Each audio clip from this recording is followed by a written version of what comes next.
Смог столицы для жителей Бишкека становится явной и видимой проблемой только в зимнее время. Но для сотрудников Министерства природных ресурсов, экологии и технического надзора это проблема, которую они решают в течение целого года. Так, в начале лета уже они начали работу по контролю, к примеру, уровня выхлопных газов транспорта. Согласно исследованию Всемирного банка и Корейского целевого фонда «Зеленый рост», 27% смога составляют выхлопные газы от автомобилей. Поэтому сотрудники Минприроды с помощью спецоборудования проверяют машины с ДВС на превышение нормы загрязнения воздуха. Сколько показывает? У нас показывает 11%, норма у нас 50%. Значит, все нормально здесь. Норма дымности 50%. А здесь 63%. Значит, превышает норму на 13%.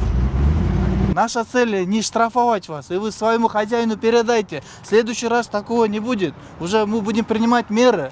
Ну, доведите просто до сведения. Сделайте, пожалуйста, а то дымность, он влияет очень. В городе Бишкек смог. Мы сейчас работаем в целях предотвращения этого. Убедительная просьба вас посмотреть.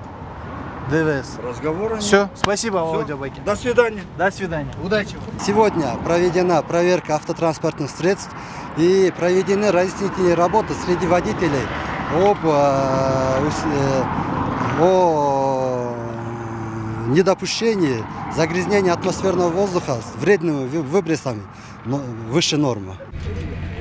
По данным Минприроды, в прошлые годы горение на санитарном полигоне влияло на возникновение смога на 10-15%. В настоящее время возгорание на свалке потушено полностью. На этой территории ведется рекультивация и посадка 3000 саженцев. Также при помощи мэрии было приобретено спецоборудование для безопасной утилизации швейных отходов. Порядка 80 тонн ежедневно мы на нем термически уничтожаем.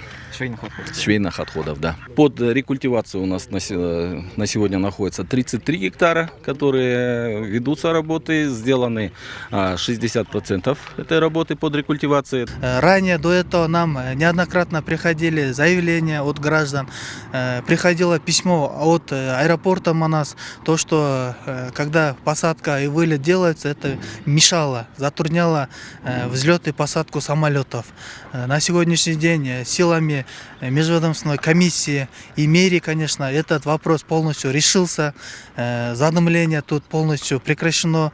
Оно вносило около 10 до 15% влияния на смог в городе Бишкек. Согласно исследованию Всемирного банка, наибольшее влияние на образование смога оказывает сжигание твердого топлива в жилых домах. В связи с этим в Бишкеке проводится газификация. К примеру, все 67 котельных столицы уже переведены на отопление голубым топливом. Котельная «Ротор» – одна из таких. Ранее здесь находились вспомогательные котлы, которые отапливались углем. На данный момент они демонтированы, а также в качестве вспомогательного источника подогрева установлены солнечные коллекторы.